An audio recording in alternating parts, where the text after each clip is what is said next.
Assalamualaikum warahmatullahi wabarakatuh. Hello all of my 7th graders student, how are you today? Anak-anakku semua kelas 7, gimana kabarmu kalian hari ini? Hopefully everyone are fine ya. Saya harap semuanya dalam keadaan yang sehat, tak kurang suatu apa.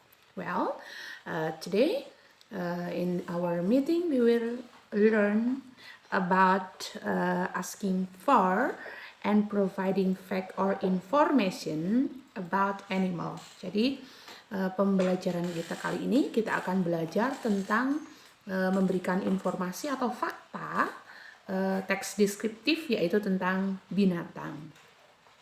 Materi ini termasuk dalam kompetensi dasar 3.7, yaitu membandingkan fungsi sosial, struktur teks, dan unsur kebahasaan, beberapa teks deskriptif lisan dan tulis dengan memberi dan meminta informasi terkait dengan deskripsi orang, binatang, dan atau benda dengan sangat pendek dan sederhana sesuai dengan konteks penggunaannya.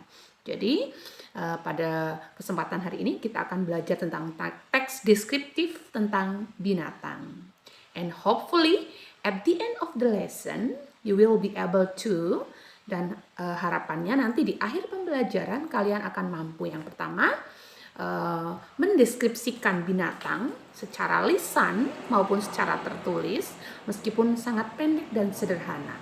Ya, you will be able to describe about animal written or literally. Ya, jadi selamat menyimak video pembelajaran untuk teks deskriptif binatang pagi hari ini.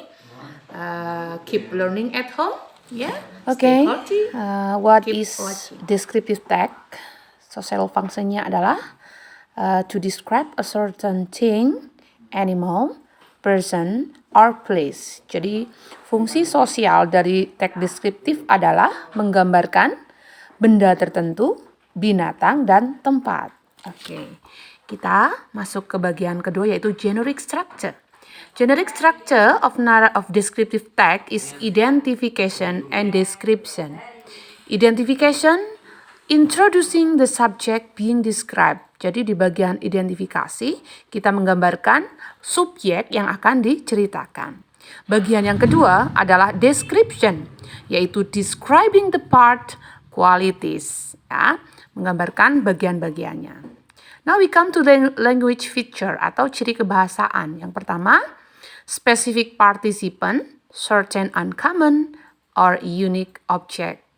Ya, jadi spesifiknya, partisipan yang dijelaskan itu jelas, spesifik atau khusus. The use of adjective, banyak digunakan adjective atau kata sifat untuk explain the object, menceritakan, menjelaskan objek itu.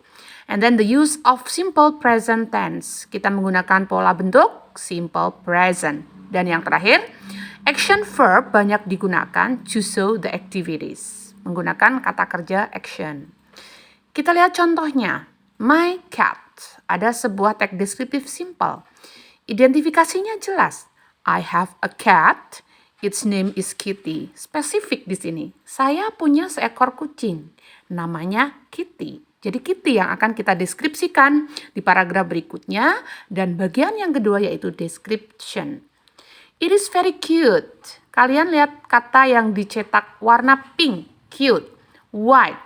Orange. Soft, long, sharp, fat, energetic. Itulah yang disebut dengan adjective. Oke? It is very cute. Dia sangat imut. It has white fur. Dia punya bulu putih with orange spots on some part. Dengan titik-titik berwarna oranye di beberapa bagian. The fur is very soft. Bulunya sangat lembut. I like to touch it. Saya suka menyentuhnya. It also has a long tail and some whiskers. Dia juga punya long tail, ekor yang panjang dan beberapa whiskers. It has two sharp eyes. Dia punya eyes, mata, dua mata yang sharp, tajam. Description paragraf berikutnya. Kitty is fat but energetic.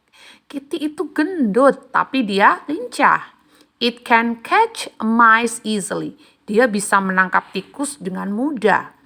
It likes to meow when it sees me. Dia suka mengeong ketika dia sees, melihatku. ya. Oke, itulah yang disebut dengan teks deskriptif dari contohnya dan bagian-bagiannya dan juga social functionnya. Oke, thank you so much. Selamat belajar. Silakan buka buku referensimu sebagai tambahan. Assalamualaikum.